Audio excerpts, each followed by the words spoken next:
Muy buenas tardes a los señores participantes. Desde ya mi saludo especial a los chicos de los últimos ciclos, que me hace recordar aquellos tiempos donde mi persona hacía sus prácticas de CECIR en el Poder Judicial, etcétera, etcétera.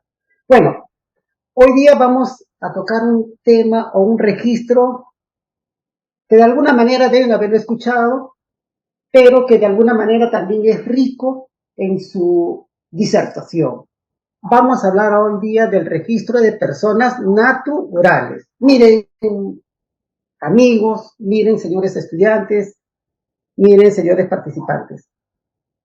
Antes de entrar a la siguiente, por favor, antes de entrar al tema específico, quiero hacer una remembranza de lo que sería la publicidad registral desde fuera del registro. Cuando dos partes o dos personas pretenden entablar, como dice la lámina, una relación jurídica, lo mínimo que tenemos que hacer las partes contratantes es tener certeza sobre su presupuesto. ¿Cómo se explica y cómo es esto? Miren, chicos, si yo pretendo adquirir el derecho de propiedad respecto a un departamento, mi diligencia, ¿qué me diría?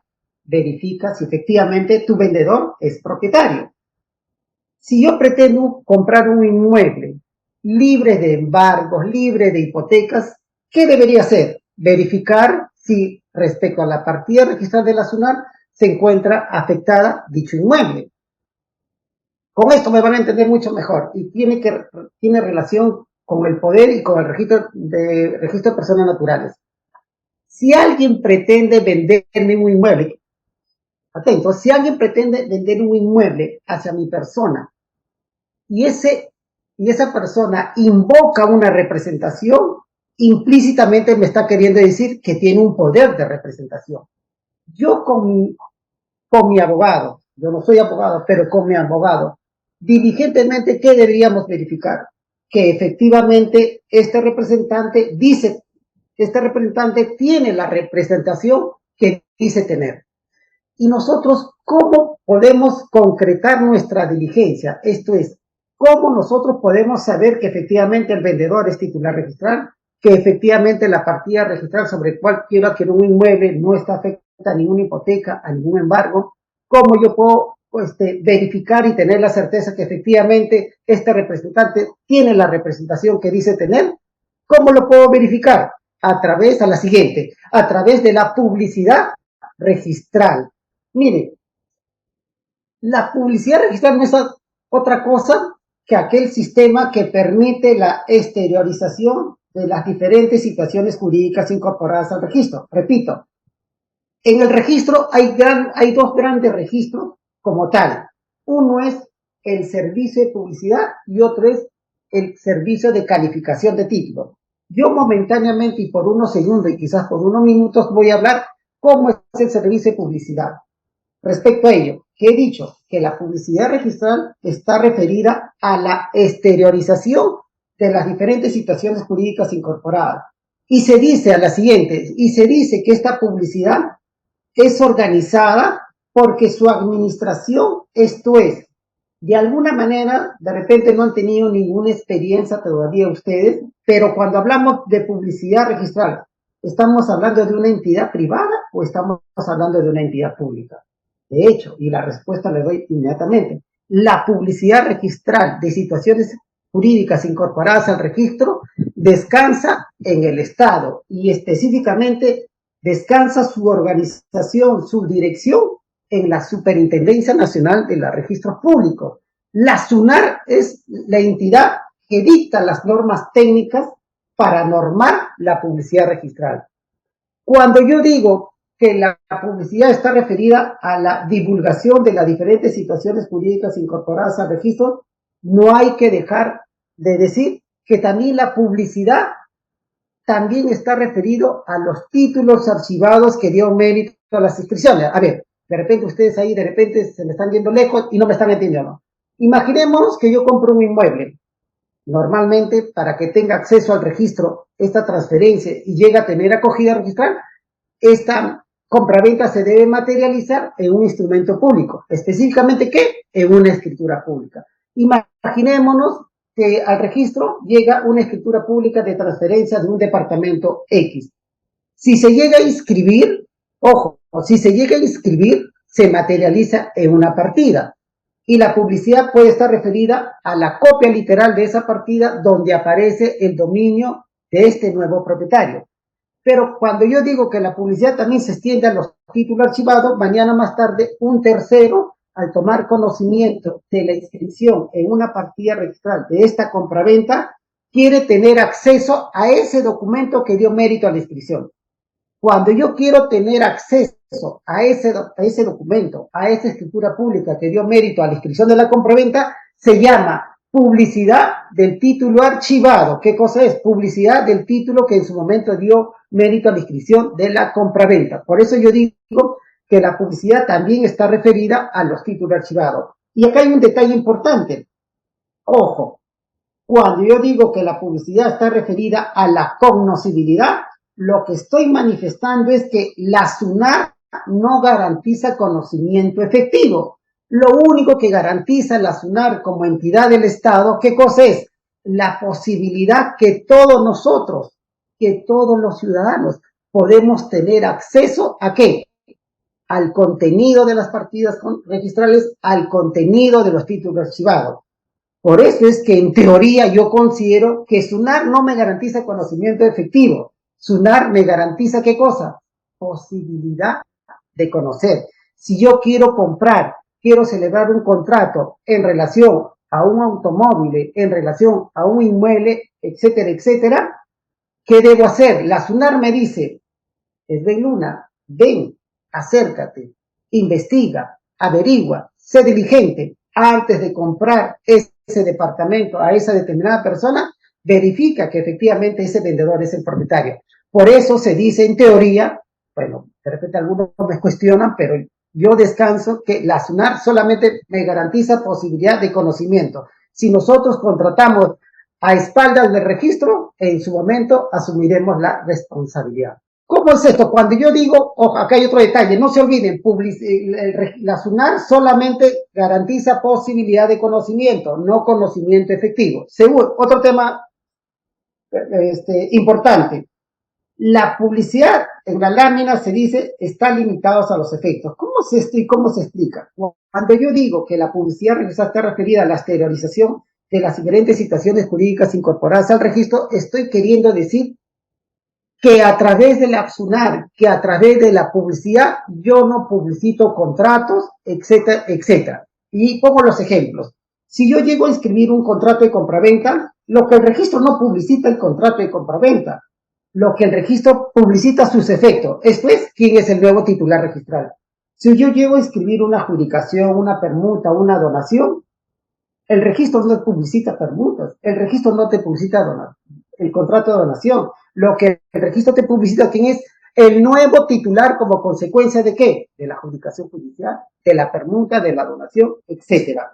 Y en este ejemplo también me van a entender. Si se llega a incorporar y si se llega a inscribir un derecho real de hipoteca, y ustedes saben que para que exista hipoteca, esta deba estar inscrita en el registro, es normal y natural que muchas personas cuando tratan de comprar un departamento y no tienen efectivo, o sea, no tienen el 100% del dinero para poder cancelar, recurre a un préstamo hipotecario. Cuando se llega a inscribir el derecho real de hipoteca, lo que yo publicito más que el derecho real como tal, lo que yo publicito es la afectación del inmueble, por qué monto está grabado, etcétera, etcétera. Ejemplo, mire, quiero que me entiendan esto, que la publicidad del registro está referida a los efectos. Por ejemplo, ustedes deben haber estudiado derecho penal y dentro de las sanciones, dentro del derecho penal está la inhabilitación. La inhabilitación como pena, ¿es un acto inscribible en el registro? La respuesta es sí. Ahora, cuando yo inscribo esta inhabilitación en el registro personal del registro de personas naturales, ojo, en el registro de personas naturales, ahorita de un rato les voy a decir por cuánto registro está constituido el registro de personas naturales, pero en este caso hablo de la inhabilitación como acto inscribible en el registro personal del registro de personas naturales. Lo que yo inscribo es el parte judicial que contiene la condena penal y dentro de ella la inhabilitación. Si yo inscribo la inhabilitación, le doy acogida lo que el registro no publicita la pena propiamente dicha. Lo que publicita el registro a través de la incorporación de esta pena es que determinada persona, conforme al artículo 36 del Código Penal, no puede ejercer cargo o mandato público por un determinado año, y ese año o esos años lo determina el juez. Miren, otro ejemplo, cuando yo inscribo, deben haber estudiado ya, me imagino, la sucesión intestada dentro del derecho de sucesiones. Normalmente cuando fallece una persona, es normal y natural que antes del acta declaratoria de sucesión intestada o el acta declaratoria de declaración de herederos, ya sea notarial o vía judicial, es normal y natural que el notario o el juez dicte una resolución disponiendo la anotación preventiva de sucesión intestada. Esto es, publicitar ya con anticipación antes de la sentencia final que con respecto a determinado causante se está tramitando ¿qué cosa? Una declaratoria de herederos o una sucesión intestada. Cuando yo escribo esta anotación preventiva en el registro de sucesión intestada del registro de personas naturales, ¿qué hago? Estoy publicitando a todos los ciudadanos o a la sociedad que respecto a determinado causante, la notaría González Lonis, por ejemplo, ha asumido competencia porque se está tramitando ante dicha notaría, ¿qué cosa? La declaratoria de herederos. Pero, ojo, también la anotación preventiva de sucesión intestada, como acto secundario, también se inscribe en el registro de mandato y poderes. Y ustedes como estudiantes dirían, ¿y por qué escriben dos cosas a la vez en diferentes registros? Una anotación preventiva en el registro de sucesión intestada y otra anotación preventiva en el registro de mandatos y poderes. Lo que pasa es que cuando se inscribe en el registro de mandatos y poderes, lo que vamos a hacer es extinguir las facultades de ese poderdante, por ejemplo, que ya falleció, o extinguir el poder como consecuencia que el causante corresponde al apoderado. Por eso se dice que en el registro de mandatos y poderes, cuando se inscribe una anotación preventiva de sucesión intestado, no estamos publicitando lo demás que respecto a determinado causante se está tramitando una declaratoria de heredero. Lo que busca una anotación preventiva en el registro de mandatos y poderes, ¿qué cosa es? Publicitar e inscribir la extinción del poder, porque o el poderdante falleció o el apoderado falleció.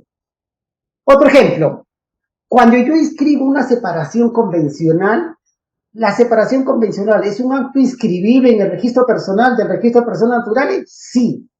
Si se llega a inscribir una separación convencional, la SUNAR, los registros, las partidas registrales, están publicitando a los demás ciudadanos que determinadas personas, hombre y mujer, ya no viven o ya no hacen vida en común, ya no están en el mismo lecho.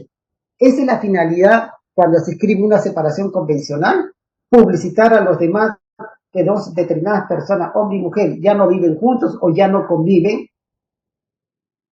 El registro no publicita esto. El registro sí da acogida a la separación convencional. ¿Para qué? Para publicitar a los terceros que respecto a ese matrimonio ya no está bajo el régimen de sociedad de gananciales, sino bajo el régimen de separación de patrimonios. Y acuérdense, muchachos, cuando un matrimonio está bajo el régimen de sociedad de gananciales y entre ellos se da una separación convencional, ya sea judicial o notarial, la consecuencia de ella, ¿qué cosa es? Se extingue el régimen de sociedades gananciales y pasamos a un régimen de separación de patrimonio. Y por último, son varios ejemplos ahí y voy a hablar de la unión de hecho. La unión de hecho o la unión convivencial es un acto inscribible en el registro de personas naturales, sí. Pero cuando yo incorporo ese acto en una partida registral, estoy publicitando a la sociedad que estas dos personas, hombre y mujer, están conviviendo. Esa es la finalidad de la publicidad cuando yo doy acogida a una unión de hecho. Yo me imagino que la mayoría de ustedes tienen la respuesta y yo le voy a solamente recordar. Acuérdense del artículo 326 del Código Civil.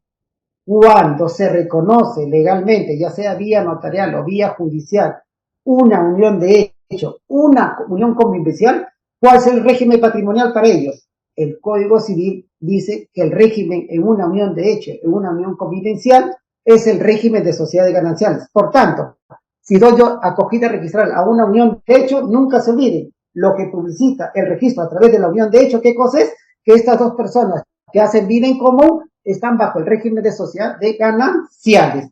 ¿Cuáles son los registros que conforman el registro de personas naturales? No sé si este es el primer tema del registro de personas naturales, pero ahí lo tienen. Tenemos 4 registros. Registro bien mueble, el registro de bienes muebles, el registro de personas jurídicas y el registro de personas naturales. Pero este gran registro de personas, del registro de personas naturales tiene sus registros. Son el registro personal, el registro de mandatos y poderes, el registro de testamento y el registro de sucesión intestada. No, no se olviden de eso, el registro de sucesión intestada. Esos son los 4 registros. Ahora, una tingencia pequeña. ¿Qué actos se inscriben en el registro personal? Repito, ¿qué actos pueden tener acogida en el registro personal del registro de personas naturales? La unión de hecho, el divorcio, la separación convencional, la inhabilitación, la designación de apoyo conforme al decreto legislativo 384 o la designación de apoyo para efectos pensionarios, decreto legislativo 1310, etcétera, etcétera. Ojo, tengo unos familiares, mi hermano se divorció, mi hermana se divorció. Aparte de inscribirse en la RENIE, porque la RENIE sí publicita el estado civil de las personas. Cuando una persona se divorcia y se inscribe en RENIE, ¿cuál es la finalidad? Si estaba casado, poner fin a ese matrimonio y que RENIE ya no publicite la condición de casado, sino la condición de divorciado. Cuando yo inscribo el divorcio en el registro personal, ¿tendrá esa finalidad? ¿Tendrá esa finalidad que yo inscribo el divorcio y quiero que el registro publicite también el estado civil? No, el registro nacional no publicita estado civil, pero sí llega a inscribir el divorcio. ¿Pero para qué se inscribe el divorcio? Para dar a conocer que respecto a este matrimonio, el régimen patrimonial se acabó, así sea régimen de sociedades gananciales o régimen de separación de patrimonio. ¿Qué se inscribe en el registro del testamento? El testamento propiamente dicho, la ampliación de testamento, la modificación de testamento, la caducidad de testamento, etcétera, etcétera. No vamos a tocar todos esos temas porque eso llevaría, por ejemplo, para hablar del registro de testamento, de cualquiera de los registros, llevaríamos todo un día, porque hay un sinnúmero de actos. En el registro de sucesión intestada se inscribe la anotación preventiva, quizás es uno de los registros que mayor títulos ingresa en el registro de personas naturales, la sucesión intestada, la petición de herencia, etcétera, etcétera. Pero el tema, el cual se nos ha convocado a la siguiente, es el registro de mandatos y poderes. ¿Qué se inscribe en el registro de mandatos y poderes? El poder, el mandato, la revocación del poder, la renuncia al poder, el poder del plazo irrevocable del artículo 153 del Código Civil, que usted lo debe manejar, etcétera, etcétera. Pero ¿cuál es la diferencia entre el poder y mandato? Ojo, hoy día solamente vamos a hablar del registro de mandato y poderes, pero respecto a un solo acto, porque como yo les digo, en el registro de mandato y de poderes se inscribe un sinnúmero de actos, sí, pero vamos a hablar solamente del poder, nada más por el tiempo que tenemos. ¿Cuál es la diferencia entre poder y mandato? El poder es un acto innominado. Si ustedes revisan el Código Civil, ¿hay unos artículos dedicados con la nomenclatura de poder? No lo hay, pero sí está. En cambio, el mandato como contrato sí está tipificado, sí está regularizado o regulado en el Código Civil, sí. ¿El poder es un acto unilateral? Sí, no se olviden, para yo otorgar facultades mediante un poder a una persona que es de mi confianza, ¿necesito que él participe en la escritura pública? No, el poder es un acto unilateral. Solo se necesita, ¿qué cosa? La comparecencia, solo se necesita la intervención del poder dante. Por eso se dice que es un acto unilateral. Para formar este poder, para ejercitar este poder, no necesitamos que el apoderado o representante suscriba la escritura pública de poder. Ahora, ¿el mandato es bilateral? Sí, porque acuérdense que el mandato es un contrato y no hay contrato si no hay dos partes como mínimo, etcétera, etcétera. Entonces, unilateral y bilateral. El poder es un acto gratuito, no significa que el representado tenga a que amortizar una cantidad pecuniaria en favor de quién, del representante por el ejercicio de la representación. En cambio, el mandato sí es bilateral. Segundo, se dice que el poder siempre es con representación, porque cada vez el poder como acto unilateral y el representante ejerciendo ese poder celebra actos en representación de su poder dante, siempre tiene que manifestar que lo hace en representación de su representado. Por ejemplo, yo le doy poder a Juan para que ella pueda vender mi inmueble. Celebro una escritura pública de manera unilateral y luego le comunico, Juan, por si acaso, ya te di el poder que te había dicho, que te había manifestado, esta ya consta, ya corre inscrita en el registro. Cuando Juan ejerce la representación para poder vender el inmueble, él cuando celebre el contrato de compraventa vendiendo mi inmueble, porque esas son las facultades que yo le he dado, él cuando celebre el contrato de compraventa de transferencia respecto a un tercero, va a manifestar lo siguiente. Yo, Roberto Jiménez Pérez, con DNI tal, con dirección tal, en representación desde el lunes Escalante, con DNI, celebra el contrato de compraventa, etcétera, etcétera, en favor de dicha tercera persona. ¿Cuáles son las ventajas de la representación? Las ventajas son las siguientes, que la representación sirve para ejercer representación respecto a personas que se encuentran en estado de discapacidad o cuando teniendo la capacidad no quieren ejercer directamente ese acto. Por ejemplo, yo soy una persona capaz, pero pretendo vender mi inmueble, pero yo no quiero vender directamente. No obstante que tengo la facultad, que tengo discernimiento y que tengo libertad, no quiero celebrar. Entonces, le doy a una persona para que celebre en representación de mi persona. O, de repente, el inmueble está acá en Lima y yo me voy a trabajar al exterior. ¿Qué significa esto? Que doy a una persona. ¿Estoy ausente? Sí, porque estoy en el exterior. Por ejemplo, estoy en Montevideo. También dice que facilita la celebración de actos jurídicos entre personas ausentes. Le dije el ejemplo. Ahora, ¿este poder es revocable? Sí, yo en cualquier momento puedo disponer como representado, así como de manera unilateral otorgué el poder, así de manera unilateral puedo revocar el poder. En el ejercicio de la autonomía de la voluntad, le di el poder, yo no necesito asentimiento de mi apoderado para revocar el poder. Yo de manera unilateral puedo revocar. Ahora, el poder se puede renunciar, esto es, ¿el representante puede renunciar al poder que le otorgué? Sí, lo puede hacer, porque no le podemos obligar eternamente a que nuestro representante sea el representante por décadas. Él puede pedir que se extinga el poder otorgado en su favor como consecuencia de su renuncia, sí, eso se hace a través de una escritura pública. ¿El poder se puede sustituir? Sí. ¿Se puede otorgar un poder con el carácter irrevocable? Sí, también. Solamente vamos a tocar la parte negrita. Eso es, la parte negrita que ustedes ven ahí es un consolidado de lo que hemos hablado. ¿El poder es un acto unilateral? Sí, hemos dicho. ¿Por qué? Porque no necesitamos la concurrencia del representante en la escritura pública. Se dice que es recepticio. ¿Por qué? Porque para que ejercer la representación, para ejercer el poder, una vez otorgado la escritura pública de poder, una vez inscrita el poder en la SUNAT, yo tengo que comunicarlo, ¿qué cosa? A mi representante que le he otorgado el poder para que él pueda ejercer algunas facultades en mi representación. También se dice, se sustituye por el poder, se sustituye la voluntad del poder dante por la voluntad del apoderado, pero con un detalle. No obstante que mediante el poder se sustituye la voluntad del poder dante por la voluntad del apoderado, acá hay un detalle. No obstante eso, los efectos del acto celebrado por el representante va a recaer en la esfera jurídica de ¿quién? Del representado, del poder dante. ¿Cuáles son los requisitos?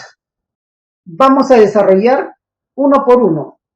Se necesita para que se concrete, se efectivice la representación, necesitamos la existencia de un poder. Yo puedo tener intenciones de otorgar un poder, pero si no lo concreto, lo manifiesto, no lo materializo en una escritura pública y luego se funciona el registro, podríamos decir que no hay poder.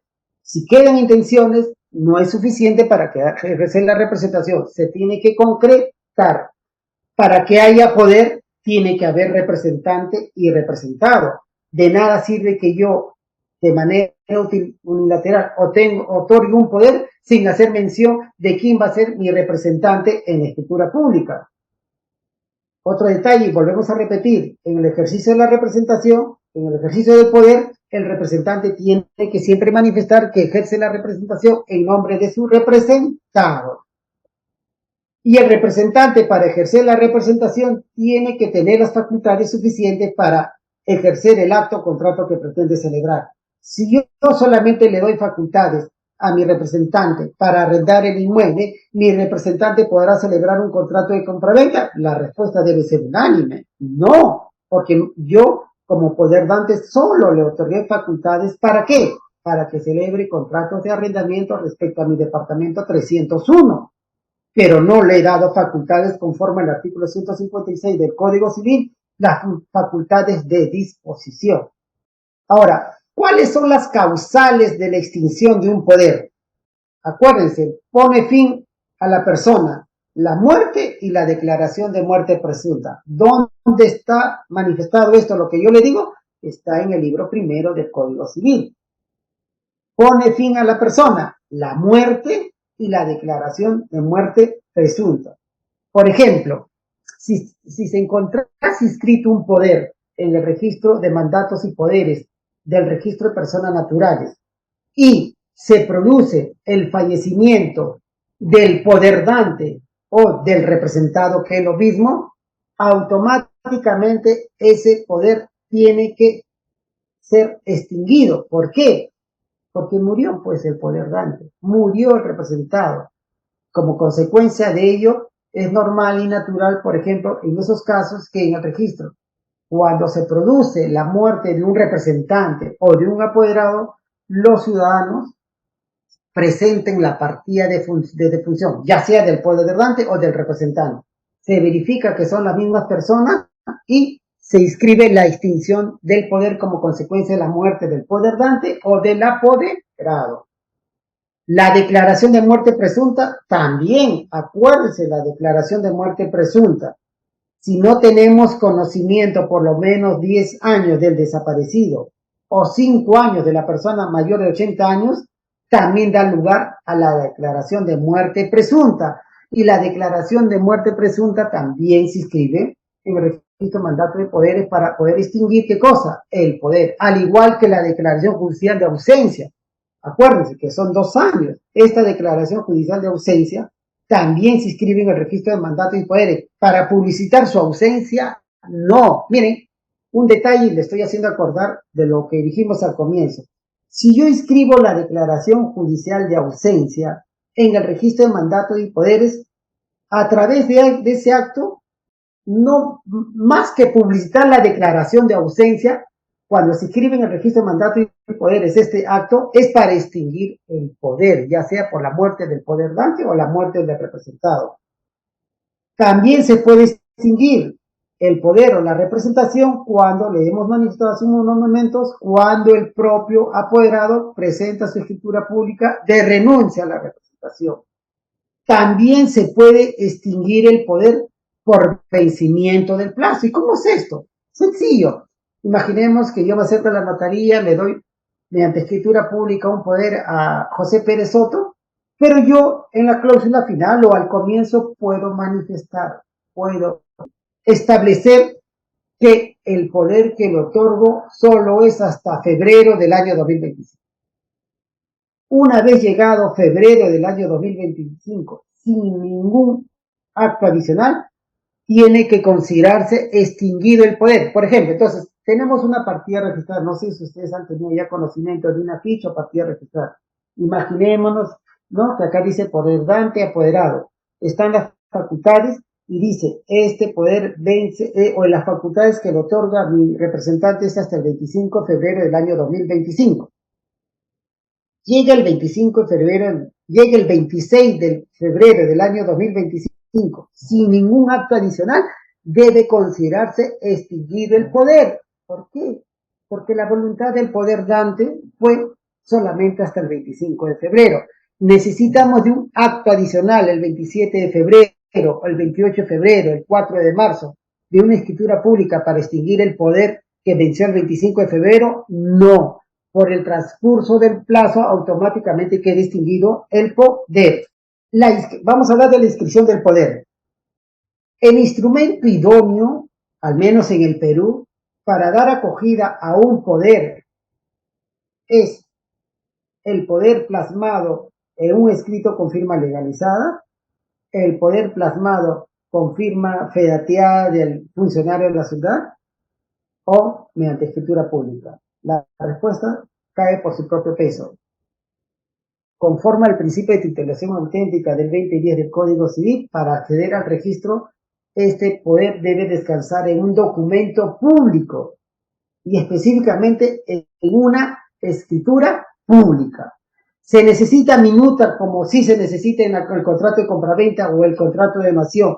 Se necesita minuta para elevar a escritura pública un poder. No se necesita, al igual que la hipoteca unilateral. No se olvide, el instrumento idóneo es la escritura pública.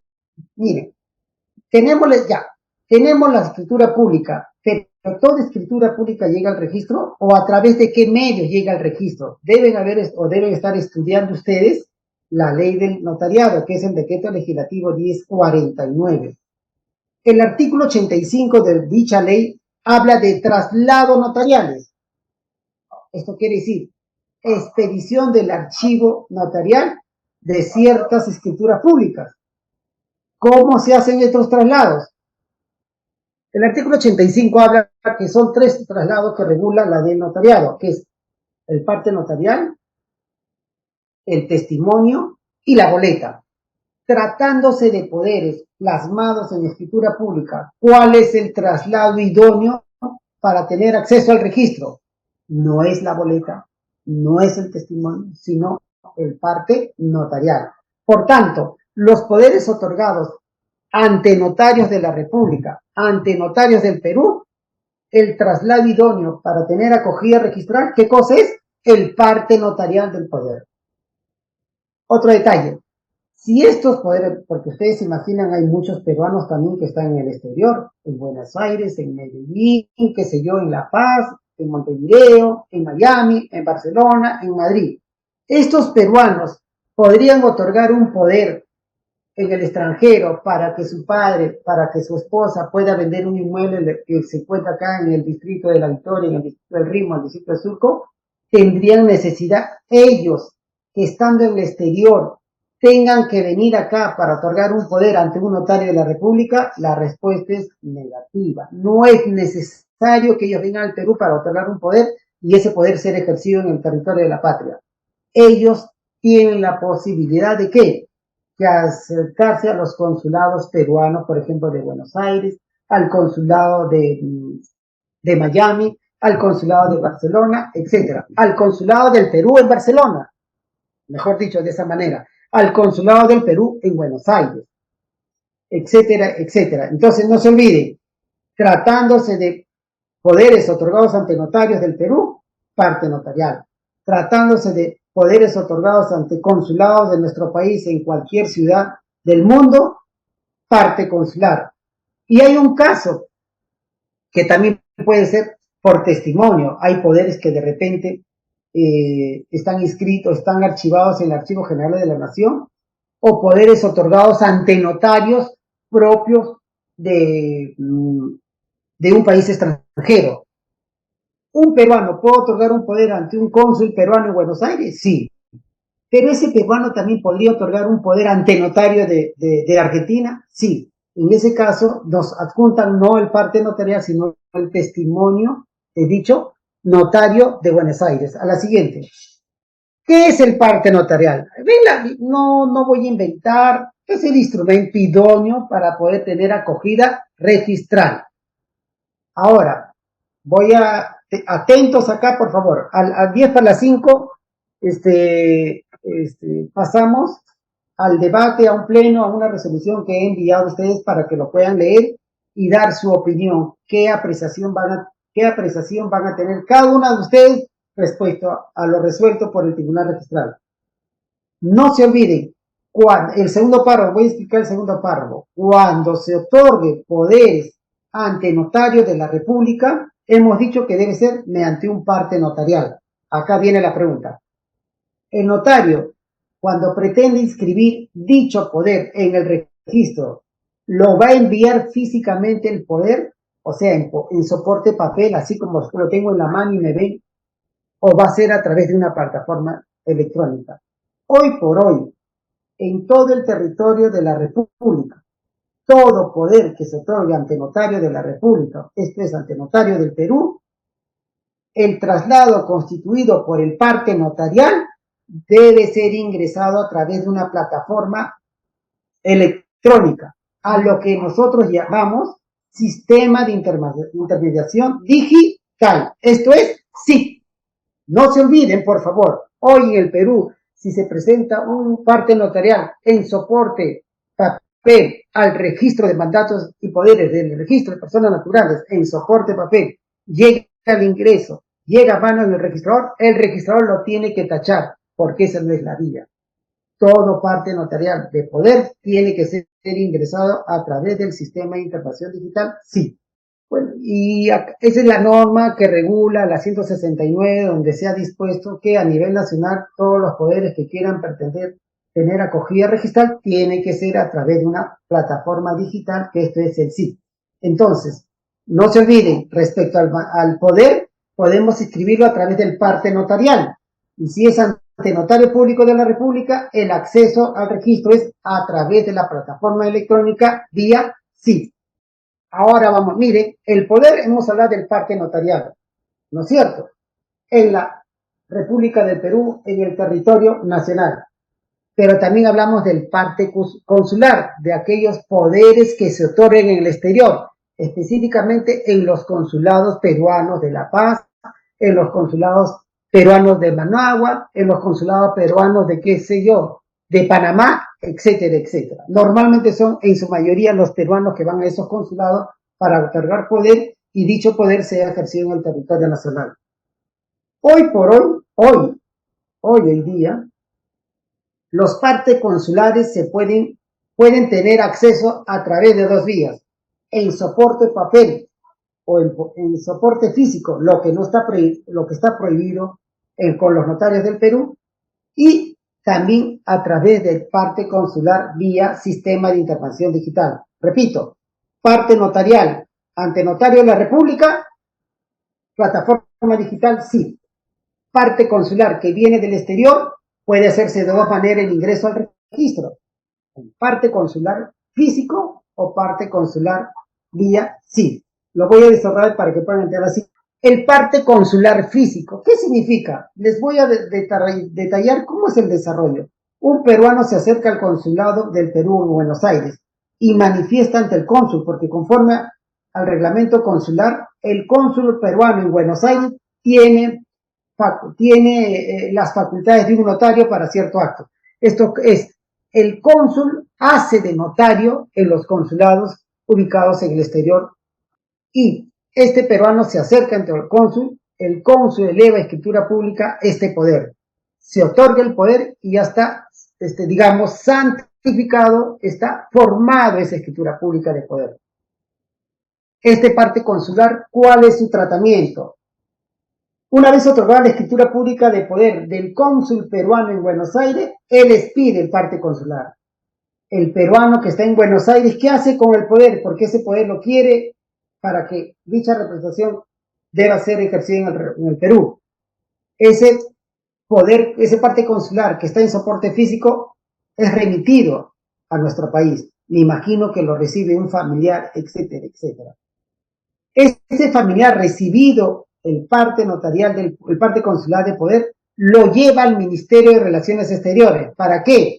Para certificar, legalizar, más que legalizar, certificar la firma del cónsul. Esto es, verificar el Ministerio de Relaciones Exteriores que este parte consular efectivamente ha sido suscrito y otorgado por el cónsul peruano en Buenos Aires.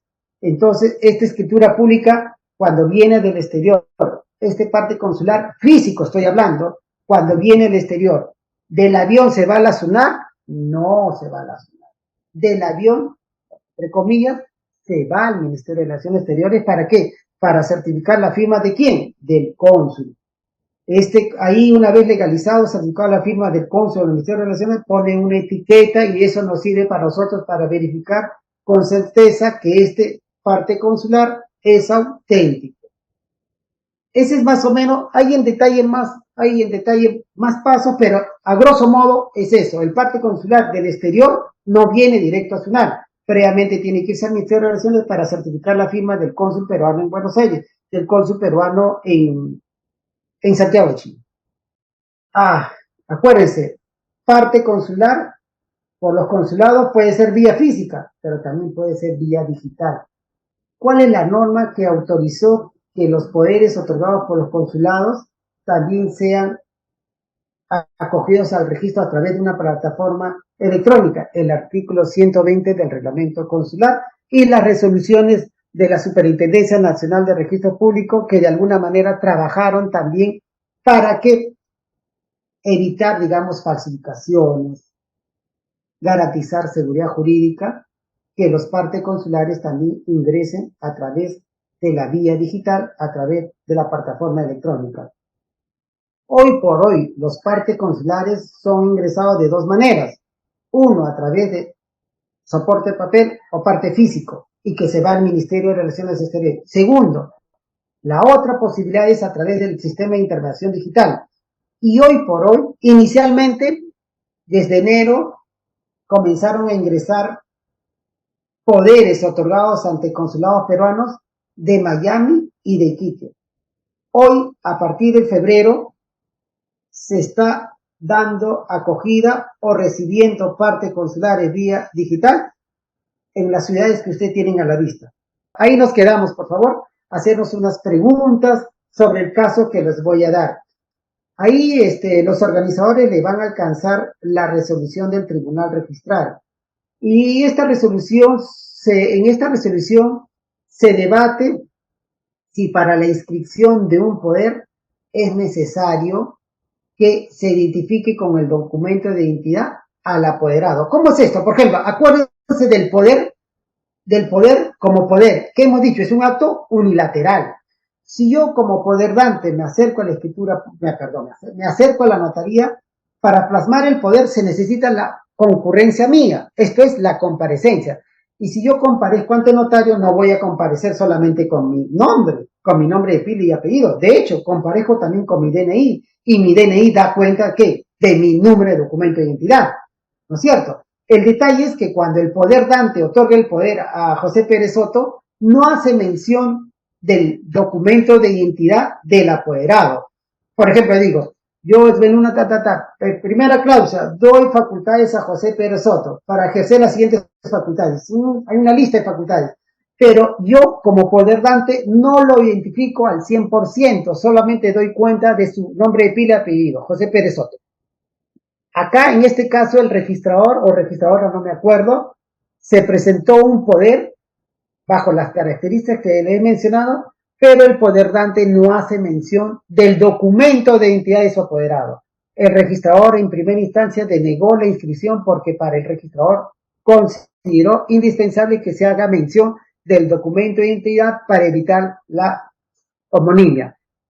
Léanlo, debátanlo y lo vamos a conversar a la interna. ¿Qué les parece? ¿Está bien? ¿Usted tiene otra opinión? Porque las resoluciones, si bien es cierto, tienen un sustento técnico y están bien hechas, también son cuestionadas. Podemos debatir y conversar. El caso que ustedes han tenido, me parece que es una lectura digerible, pero se materializa, se concreta en lo siguiente. Le voy a dar el alcance. ¿Cómo fue el trámite? Estamos hablando del registro de mandatos y poderes del registro de personas naturales. Y se presentó al registro un título conteniendo ¿qué cosa? Un poder otorgado por una persona natural a favor de otra persona natural. Ahí estamos de acuerdo. Segundo, este título ingresó bajo el sistema de intermediación digital. Tengan en cuenta eso. O sea, lo que en teoría hemos hablado, acá también queda plasmado. Tercero, la primera instancia, esto es el registrador público, creo que la registradora pública observó el título. En una primera instancia observó y dijo, a efectos de una publicidad correcta, se ha omitido mencionar el DNI del apoderado. Subsane. Esa fue la primera observación. ¿Por qué yo digo que es una? Porque cuando en la primera página dice, visto el reingreso, ¿eso qué quiere decir? Que la registradora observó el título diciendo, no puedo darte acogida a registrar el título porque no, en la escritura pública ha omitido el DNI del apoderado. El usuario lo subsana, pero específicamente ¿quién? El notario, porque el notario tiene el manejo de los títulos digitales. El notario subsana y le dice, el DNI que le corresponde al apoderado es el número 200.000.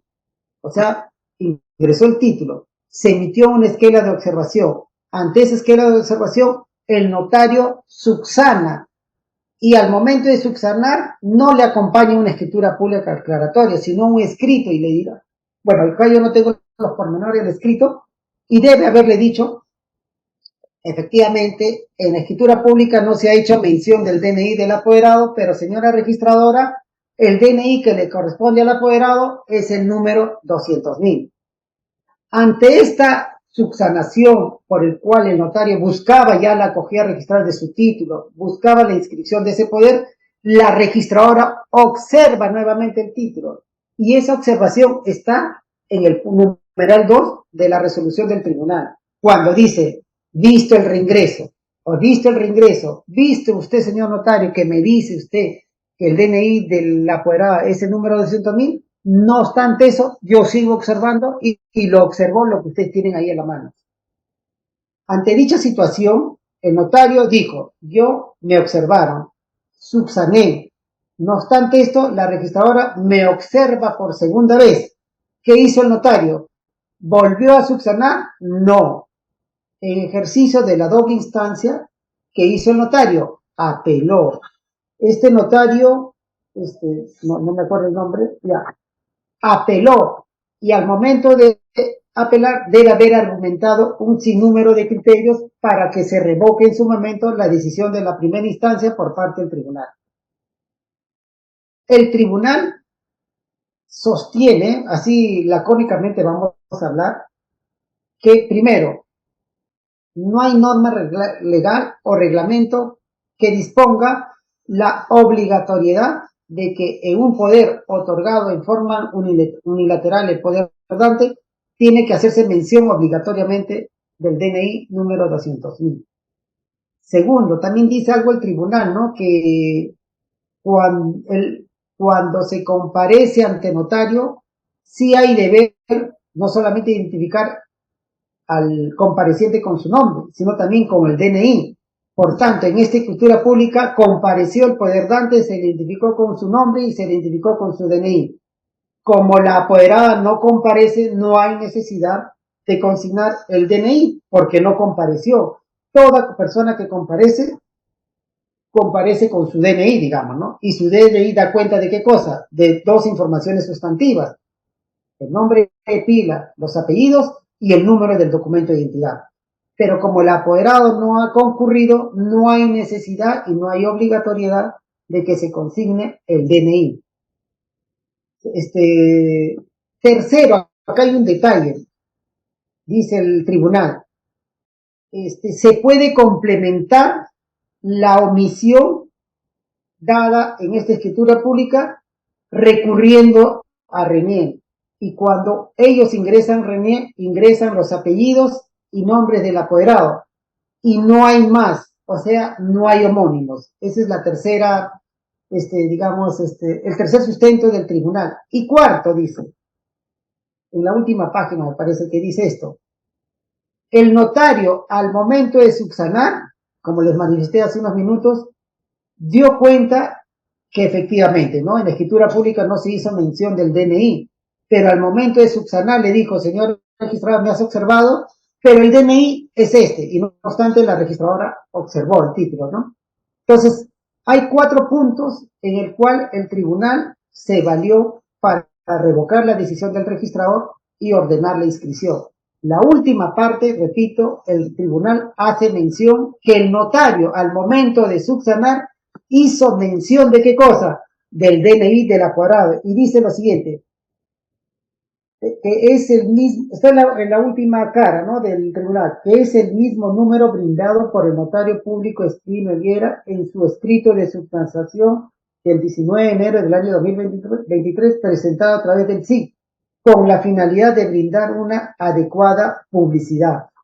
Entonces el notario al momento sí hizo mención del DNI, no en la escritura pública, ojo, simplemente en un escrito que ingresa por la vía plataforma hizo mención.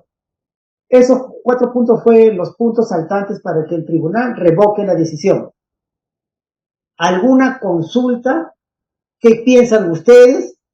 Como toda resolución es debatible, es cuestionable. ¿Quiénes apuestan de que están de acuerdo con esta decisión? ¿O quiénes creen que sí es necesario el DNI del apoderado? Buenas tardes, doctor. Justo estaba leyendo los argumentos que se pueden observar en la resolución y lo que se puede apreciar en principio es que se analiza el caso en concreto y se sostiene que luego de realizar la búsqueda en el registro de personas donde, han detectado que no existen homónimos. Sin embargo, esto es un argumento que en mi opinión es débil, en cuanto muchos peruanos tenemos homónimos, máxime si también existe un problema con la escritura de los nombres. Me parece un poco complicado que solo se consigne un poder solo precisando los nombres, cuando la verdad existen muchos errores, incluso en escritos que se presentan a los juzgados, en escritos de carácter público, incluso respecto a los nombres. Lo digo porque, por ejemplo, en mi caso, yo practicaba en un juzgado y he visto muchísimas veces errores en la escritura del nombre. Entonces me parece un poco peligroso en que se consigne un poder solo precisando los nombres sin que se agregue un documento que acredite pues cómo se escribe incluso, y más aún que se establezca cuál es su DNI. Fuera de ello, considero que en cuanto al expediente en concreto sí existía la subsanación. Sin embargo, he logrado leer que decía que el documento que había sido presentado era ilegible y que por ello no fue considerado. En todo caso, ya ese es un tema que va a depender del análisis de la persona que lo analizó, pues para que determine si era ilegible o si era sujeto para que pueda acreditar la subsanación. Bueno, mi comentario iba en cuanto a ese punto, el decir que me parece que sí es necesario que se agregue el DNI por cuanto existen los homónimos y también se pueden prestar para errores de escritura que van a perjudicar a la publicidad registrada. Es importante la aportación, ¿no? Miren, das a conocer que efectivamente José Pérez Soto, me imagino hay un sinnúmero de homónimos, ¿no? Es verdad, ¿no? Lo que dices tú es que hay diferentes posiciones, ¿no? Una posición es, dice, nos basamos en el principio de legalidad.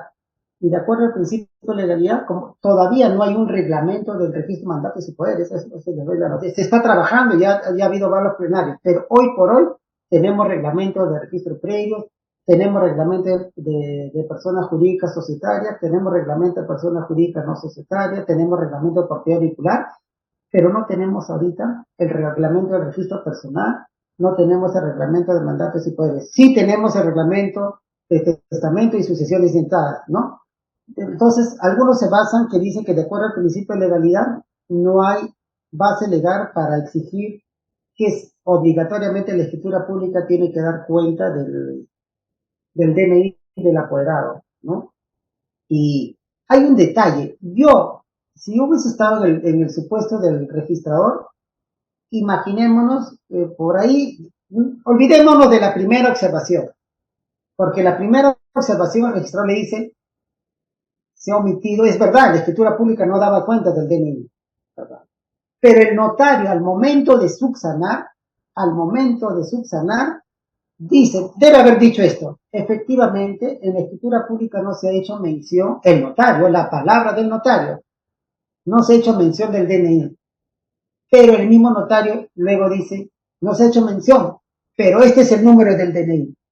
Si a mí me hubiese tocado ese caso donde el notario me dice eso, es verdad, no hay DNI en la escritura pública, pero ya tuve escrito, él con su firma me dice que el DNI del apoderado es el número 200.000, yo le hubiera dado acogida registral, porque el notario es el da fe de los actos que se celebran ante él. Si yo le creo al notario que ante él compareció un poderdante, le creo al notario que el poderdante otorgó facultades a Esbel Lunes Escalante, yo al notario le creo que el poderdante firmó la escritura pública de fecha tal, ¿por qué no le voy a creer en su escrito de subsanación lo que él me dice?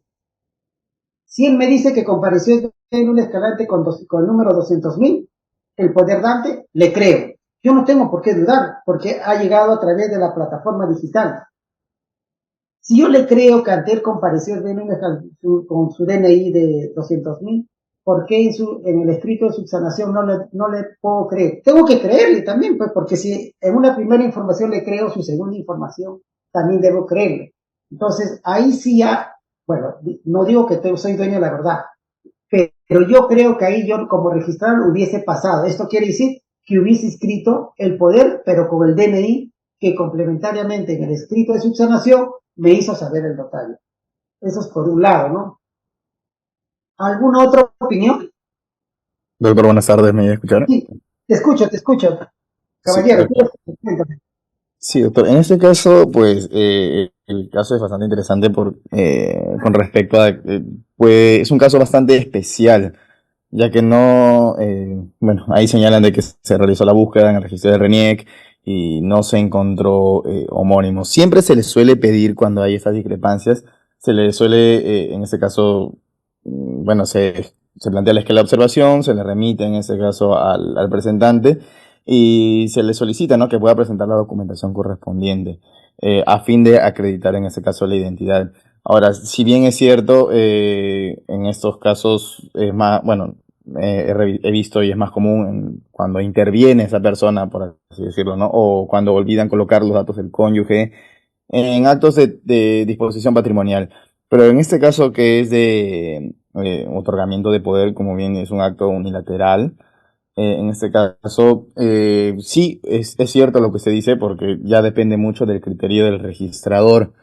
En este caso, es un tema muy importante porque muchas veces nos dejamos guiar por lo que dice el TUO, por lo que dice el Código Civil, pero mucho depende del criterio del registrador, porque, o sea, yo concuerdo con usted cuando dice, si el notario me está dando fe, porque es él el que presenta, porque dicen, bueno, señor registrador, esas personas han venido a comparecer, me han consignado esos datos y yo como notario estoy dando fe de toda la información consignada en el instrumento protocolar que yo estoy presentando, que vendría a ser el parte notarial.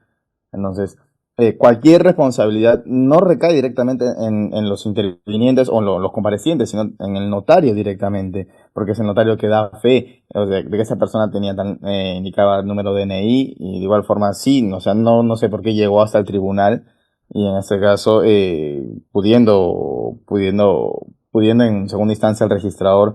Yo ahora, si leemos el 31 y el 32 del tubo de registros públicos, sí, está bien, el registrador actúa de manera independiente, personal e indelegable, ¿no? O sea, con los límites establecidos, pero también en el 32 nos dice que si encuentra una discrepancia puede revisarlo en el RENIEC, y si lo revisara en el RENIEC, ahora me imagino yo, ¿qué hubiera pasado si es que hubiera tenido homónimos? Entonces la observación hubiera proseguido, o si es que necesariamente el registrador insistía en que presente el certificado de homonimia, o en este caso también hay otro certificado de nombres, nombre, de duplicidad de nombres, si mal no recuerdo, pero son cartas que emite la RENIEC, ¿no? Que en ese caso presenta el mismo notario y igual circunscribe que esa persona es la única persona que se llama, por ejemplo, ¿no? Juan Pérez, ¿no? Por dar un nombre al azar. Entonces, considero que no debió llegar hasta el tribunal, debió resolverse cuando se reingresó el título, ¿no? El notario dando fe de que en ese caso, porque prácticamente el registrador le está diciendo, yo no te creo al notario, ¿no? O sea, yo no te creo la información, ¿no? Dame un documento verdadero. Entonces, el notario es el que da fe, creo que también ahí se está dejando de lado un poco lo que dice la 1049, ¿no? Con respecto a la declaración que dan los notarios. Por algo el notario, en la parte de la conclusión de la escritura pública, deja la constancia, ¿no? Por algo deja la constancia. Ahora, y eso va en todas las escrituras públicas. Entonces, y es expreso, o sea, ahora no he tenido el alcance del parte notarial, si es que se haya omitido o no, como que por ahí pudiera irse, pero no, o sea, de alguna otra forma no le encuentro el sentido de que haya llegado hasta el tribunal si es que el notario en una segunda oportunidad, a la hora de subsanar la observación, presentó el escrito, en ese caso indicando, ¿no? De que esa persona tenía tal número de documento nacional de identidad. Entonces, pero este tipo de casos es recurrente, doctor, es recurrente en el registro, porque mayormente se da en transferencia patrimonial de que omiten el DNI de la cónyuge, ¿no? Porque se presume bueno, como bien hizo usted referencia de que todo bien es parte de la sociedad de gananciales. ¿No? Si es que no se ha consignado una separación de bienes o si no se ha declarado que es bien propio, porque en algunas escrituras no declaran que es bien propio, ¿no? Entonces se presume de que es patrimonio de la sociedad de gananciales. Entonces ahí es como que, entonces para esos casos sí aplicaría, para esto sí, para este no, o entonces no hay un criterio, bueno, como bien dice usted, ¿no? Creo que la ausencia del reglamento de mandatos y poderes hace que sea más flexible en ese registro. Mira, gracias por tu intervención. El detalle es el siguiente, ¿por qué la registradora, cuando el notario subsana, rechaza esa subsanación y saca esta observación que ustedes han leído al comienzo de la lectura? Porque para la registradora, el elemento subsanatorio tendría que haber sido una escritura pública aclaratoria. Cuando el notario subsana no presentó una escritura aclaratoria, sino presentó un escrito común y corriente. Señor registrador, yo soy notario, el responsable de la escritura pública que en su momento le derivó a su despacho, pero respecto a su observación de fecha tal, es verdad, no hace mención DNI, pero le digo desde ya que el DNI es el 200.000. Esa subsanación en un documento simple, un escrito que el notario presentó a la registradora a la primera instancia le resultó insuficiente, porque la primera instancia consideró que la única subsanación tenía que ser mediante una escritura pública aclaratoria. Y les he dicho que esa posición yo no la comparto. Si yo le creo en una escritura pública al notario, ¿por qué tampoco no le puedo creer en un escrito al notario? Sí, es lo mismo, ¿no? Porque el notario da fe de la escritura pública y da fe de lo que él firma. Entonces yo me hubiese inscrito y no hubiese sido materia de una segunda observación. La posición del tribunal es buena, es defendible, halago sus considerandos, está muy bien, pero no siempre es compartida, ¿no? Hay unos que consideran lo siguiente: si yo inscribo un poder, un ejemplo, para que tengan ustedes la casuística también, en este caso concreto, y no se olviden, estamos hablando del registro personal de personas naturales, estamos hablando de uno de los registros, que es el registro de mandato y poderes, y no estamos hablando de todos los actos de registro de mandato y poder, estamos hablando del poder, no hemos hablado del poder irrevocable, no hemos hablado de la renuncia, etcétera, etcétera, por el tiempo que nos dan. Miren, la casuística nos dice lo siguiente: cuando yo inscribo un poder como registrador y le doy acogida a un poder como acto unilateral, ¿para qué yo inscribo? Para que mañana más tarde alguien pueda ejercer la representación. Esto es, para que el apoderado en su momento dado ejerza la representación. ¿No es cierto? Ya. Si ese representante cuyas facultades lo tiene porque un poder dante en forma unilateral le dio el poder, para poder ejercer la representación, la otra parte, ¿qué le pediría? Por ejemplo, si un representante pretende venderme un inmueble, ¿qué dije al comienzo? Yo tengo que ser diligente y no porque él me dice yo soy el representante y tengo las facultades suficientes para vender, cómpramelo. ¿Sería diligente yo comprarlo así nomás? No, la diligencia me dice, no solamente le tengo que pedir la escritura pública, le tengo que pedir si se encuentra inscrito. Imaginémonos que yo estoy asesorado por mi abogado, yo le quiero comprar su departamento porque está muy bonito, está en muy buenas condiciones y no es muy oneroso. Estoy animado en comprarle. Lo diligente haría que mi abogado diga, hay que pedir un certificado de vigencia de poder. ¿Cierto o no? ¿Han escuchado el certificado de vigencia de poder? Diga alguien sí, para que o les explico eso. Deben haber escuchado, ¿no? Entonces, miren, Yo le voy a decir a este representante vendedor, usted es el apoderado, listo. Voy a pedir un certificado de vigencia de poder para ver si a la fecha usted tiene las facultades que dice tener y además si sus facultades están vigentes, porque puede ocurrir que en el camino el poder dante le haya revocado el poder a este apoderado que pretende venderle un inmueble en representación de su poder dante. Pide el certificado de vigencia de poder. Pero ¿qué ocurre? Cuando el abogado certificador expida el certificado de vigencia de poder, va a decir, en la hipótesis que se encuentra vigente y que no ha sido revocado, el certificado de vigencia de poder va a decir, poder otorgado a José Pérez Soto, ¿no? José Pérez Soto. No hay documento de identidad porque en la partida no hay documento de identidad. El abogado certificado va a decir, certificado de vigencia de poder a favor de José Pérez Soto. Y sus facultades son para arrendar, para vender, para un sinnúmero de actos. Y él me trae, mira, acá está mi certificado de vigencia de poder. Yo digo, sí, pues no, tú eres representante, José Pérez Soto. Y yo como sé que tú, José Pérez Soto, eres el mismo José Pérez Soto que el poder ardente dio a ese José Pérez Soto. ¿Me dejo entender? Ustedes no creen que un asiento sin documento del apoderado es un asiento débil, porque cuando se expide el certificado de vigencia de poder, este certificado de vigencia de poder no va a dar cuenta de su documento de identidad. Y si este José Pérez Soto, sin DNI, sin nada, pretende venderme el inmueble, ¿qué certeza yo voy a tener si ese José Pérez Soto que da cuenta del certificado de vigencia de poder es el mismo José Pérez Soto de la escritura pública de poder? ¿Qué harían ustedes? A ver, hay un ejemplo, mira, la escritura pública dice José Pérez Soto nada más.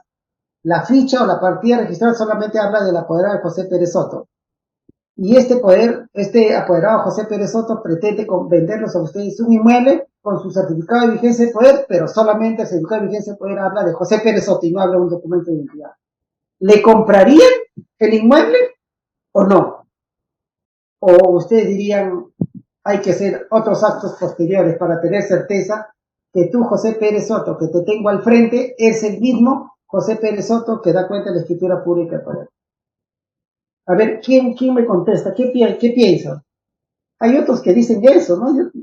Pero la posición del tribunal también resulta defendible. Hay varios, 4 argumentos sólidos que sustentan su posición, ¿no? Y aplausos para esta resolución, ¿no? Pero vamos a la otra posición. ¿Qué piensan ustedes? ¿Comprarían el inmueble o le dirían, no, este certificado de vigencia puede hablar de José Pérez Soto, pero no habla de tu DNI? Tú dices que tienes el 200.000 y este certificado no dice DNI 200.000.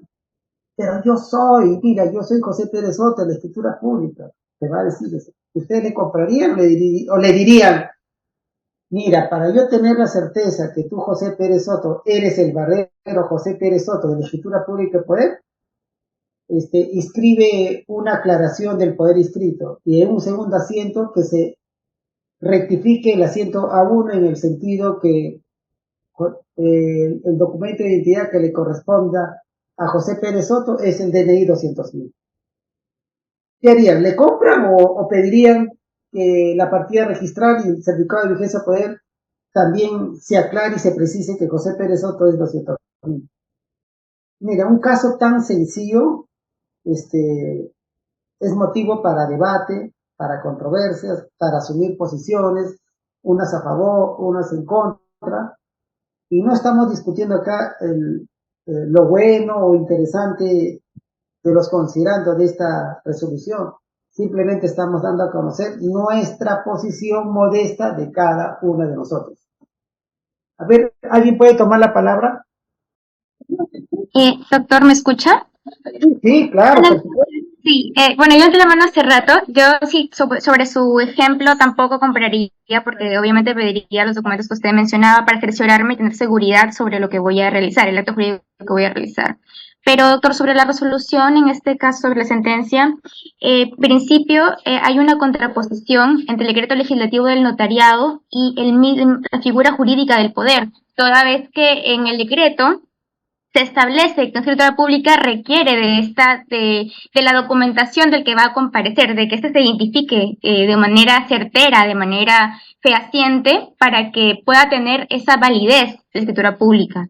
Entonces, está bien que la escritura pública del poder sea innominada, sea una figura que no requiere del DNI del apoderado. Sin embargo, creo que eso debería legislativamente regularse, toda vez que esta seguridad es la que va a ayudar a que las partes tengan cierta certeza de lo que están realizando. Y por otro lado, tengo una consulta respecto a legislativamente, ¿por qué es que el mandato sí se requiere del DNI y en cambio en el poder no? ¿Qué efectos tiene el mandato que el poder no necesita para que pueda tener esa validez? Buena pregunta. La respuesta es muy sencilla. No se olviden, dentro de las características de la representación hemos hablado del poder y del mandato. El poder es un acto unilateral. ¿Quién comparece? El poder dante, nada más. Y cuando el poder dante comparece, comparece con su nombre y su identificación, de acuerdo al decreto legislativo 1049. No hay obligación, valga la redundancia, no hay obligación en un poder como acto unilateral de que la escritura pública haga mención del DNI. Sí hay obligación de que se haga mención del DNI de las personas que comparecen ante el notario, conforme al artículo 54 y 55 de la ley de notariado. Cada vez que una persona comparece y celebra una escritura pública, por supuesto se le tiene que identificar con su nombre y su DNI como acto unilateral. Pero en el caso del poder, acuérdense, hemos dicho que como acto unilateral no comparece el apoderado, ¿no? Esa es la primera.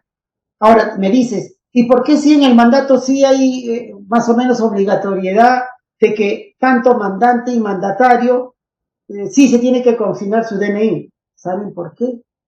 Muy sencillo, también les dije, porque es un contrato y todo contrato se celebra entre dos partes. Y si celebran un contrato, ambas partes concurren ante notario, ambas partes comparecen ante notario y al comparecer ante notario, el notario los identifica al mandante como su nombre. Ven un escalante con su número 200.000. Ah, ya, tu mandatario también compareces, tú eres Roberto Jiménez Murillo con tu DNI 100.000. Ahí está la diferencia, ¿me entendieron o no?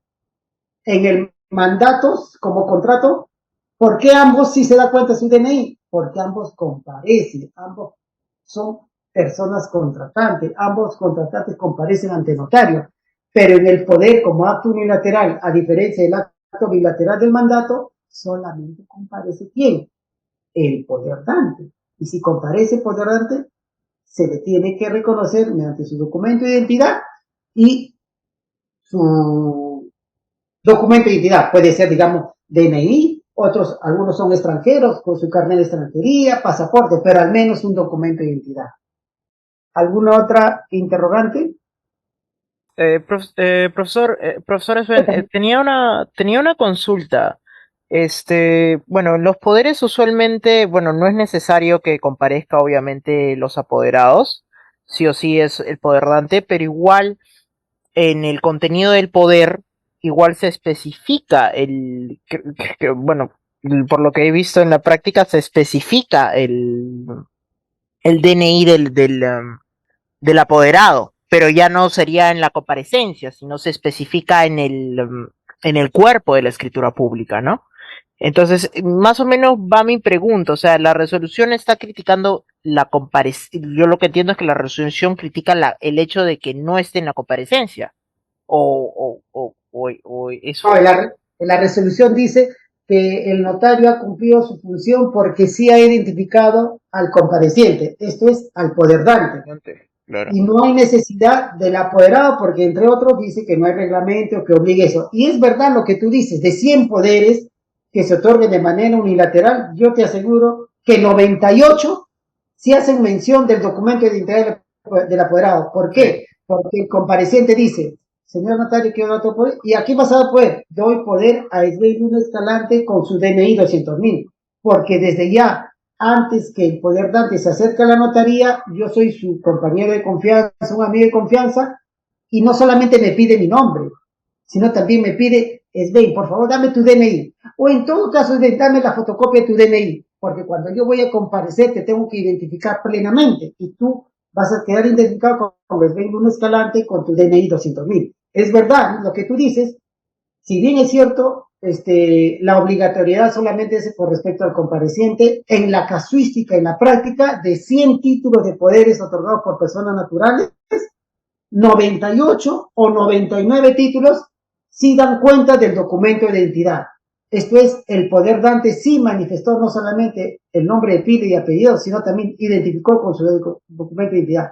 Solamente uno o dos, una escritura pública omite hacer mención del DNI. Esto quiere decir que el compareciente, el poder dante, omitió hacer una mención adicional, el documento de identidad del apoderado. ¿No? Pero miren, un caso pequeño, sencillo, un caso aislado de 101 fue materia de observación y fue materia incluso de la segunda instancia registral. Buenas noches, profesor. ¿Y podría caber una sanción al registrador que no ha seguido el principio de legalidad y pidiendo más de lo que se establece? Porque en realidad, pues, no ha seguido, ¿no? O sea, no es necesario que se pida el número de DNI, ¿no? Y más cuando en la base de datos que tiene acceso, pues, solo hay una persona y no hay homonimia, ¿no? ¿Cabría para una sanción? O una llamada de atención, al menos. Gracias. Este caso, esta casuística, trae como consecuencia posiciones diferentes, porque el derecho es así. A nivel registral, algunos tienen una apreciación una tiene una apreciación roja y otra tiene una apreciación azul. Respecto a una eventual sanción, yo no manejo esa situación, yo solamente me dedico a calificar y exponer, y respecto a esas cosas, qué sé yo, ignoro, y porque tampoco podría considerar que en el ejercicio de calificación algunos pueden alegar que no se puede sancionar el ejercicio regular de la función registral, salvo, por ejemplo, que infringas un reglamento, salvo que infringas un precedente, ¿no? Por supuesto, ahí sí hay una sanción clarísima, pero me parece, imaginémonos que hubiese habido un precedente donde diga, imaginemos que había habido un precedente donde se manifiesta expresamente, aprobado por el tribunal, que en los poderes otorgados o de forma unilateral no hay necesidad de exigir el documento de identidad del apoderado, y no obstante eso lo observo, ahí sí estoy incurriendo en responsabilidad. Pero esta resolución no es un precedente, ¿no? Entonces, si hay una probable sanción, no manejo esa situación, no está en mi alcance, no tengo mucho conocimiento cuáles son los criterios para una eventual sanción, ¿no? ¿Alguna otra pregunta? Profesor, yo tenía una consulta sobre el mandato y el tema del poder. Yo tengo entendido que el mandato, bueno, no sé si a diferencia del poder, el mandato tiene usualmente es un carácter oneroso y te mandan a inscribir cierta función o cierto acto que tú vas a querer realizar, ¿no? Pero, o sea, ese acto se inscribe en el registro de personas naturales, ¿cierto? Por eso, en el registro de personas naturales existe el registro de mandatos y poderes, y en este registro se inscriben los poderes y los contratos de mandato. Y no se diferencian del uno al otro, solamente, o sea, igual me sirve la inscripción del mandato como poder. Claro, el apoderado puede ejercer la representación en representación del poder dante. El mandatario ejerce la representación en el mandante. Pero yo les digo, la casuística también nos dice, les digo, por ejemplo, yo el año 2023 no he inscrito ningún mandato, no he inscrito un contrato de mandato. Lo que se inscribe son poderes, los actos unilaterales. Si bien es cierto, está recogido en el Código Civil como contrato, pero la casuística nos dice que la gente no recurre a ello. ¿Por qué? Me imagino porque es un contrato y hay una contraprestación del ejercicio de la representación del mandato. Por eso te digo, yo, por ejemplo, en el 2023 no he inscrito ningún mandato. No porque haya denegado y haya observado, tachado el título, simplemente porque no se presenta. Lo que se presenta son los poderes unilaterales otorgados tanto en el territorio nacional como los poderes otorgados a los consulados peruanos en las respectivas estados y dependencias de varios países del exterior, ¿no? Pero sí, por ambas instituciones yo puedo ejercer la representación en nombre de mi representado, ya sea poder dante o mandante, ¿no? A ver, la otra pregunta. Sí, doctor, buenas noches. Doctor, a partir de su último comentario acerca de que esta resolución no constituye un precedente, entonces eso significaría de que, por ejemplo, si se sigue enviando partes notariales donde la minuta no se ha consignado el número de DNI del apoderado, significaría de que cada registrador va a seguir observando y llegaría otra vez hasta el tribunal registral, de ser el caso, ¿no? Si es que apela. Primero, hay que recalcar y ratificar lo que dije al comienzo. Al igual que la hipoteca unilateral, para el otorgamiento del poder no se necesita de minuta. Directamente, el compareciente, el poderante, puede dictar al notario las facultades que le quiere otorgar en favor de un representante. De verdad, hemos dicho que no es precedente, pero hay un detalle. El reglamento, el artículo 32 o 33 señala que si de alguna manera esos temas han sido conocidos como mi persona como registrador y vuelvo a tocar o me vuelve a tocar el mismo tema, hay obligación del registrador de seguir los lineamientos del tribunal registral aun cuando no sea precedente. Por tanto, en esta señora registradora, si en una próxima oportunidad le viene un poder con dichas características, como ella ya tuvo conocimiento de un caso anterior, está en la obligación de calificar el título teniendo como referente la resolución del tribunal. La siguiente pregunta, por favor. Profesor, buenas noches. Buenas Sí, noches. bueno, casi dando como resumen todo esto, a mí me parece muy claro lo que sucedió, ¿no? No apoyo tampoco la idea del compañero que decía si el notario recaía en ahí su buena fe y desde ahí se omitió, y después también hay otra parte que dice no, el registrador volvió a observar cuando ya tenía el número de DNI o qué buscaba, ¿no? Pero nosotros vemos que a través de estos enfrentamientos, a veces jurídicos, donde el otro dice, no, sabes que voy a aprovechar el espacio legal en acá, como no me piden, entonces te respondo así. Y esto prácticamente ha ido a este tribunal, donde se ha fundamentado bien, pero también se ha expuesto una debilidad y la necesidad de que sí se consigne el DNI. Debería consignarse como en el ejemplo que usted dio para el tema de la compra de predios, ¿no? Entonces, yo creo que sí se debió llevar todo esto, se debió tratar, pero sí se debió dejar un precedente, ¿no? Porque como usted lo dice, el registrador sí no puede volver a recaer en ese error de volver a observar, ¿no? Porque él ya prácticamente viene de ese error. Pero los otros registradores se basan a los precedentes, a menos que busque y le llegue, ¿no? Lo que se resolvió, ¿no? En el tribunal. Pero lo inmediato es regirse por la normativa que tiene, ¿no? Y ahorita la normativa no contempla que se asigne eso. Bueno, a mi parecer debió haberse dado un precedente de que se consigne, que no es otra gran cosa, no es algo dificultoso ni nada, ¿no? Eso era todo, profesor. Gracias. Sí, no, en primer lugar hay que saludar tu participación. En segundo lugar, no queda duda que la posición del tribunal registral es defendible, sustentada muy bien en sus considerandos, pero a veces en cuarto lugar o tercer lugar no todos comparten esa posición, ¿no?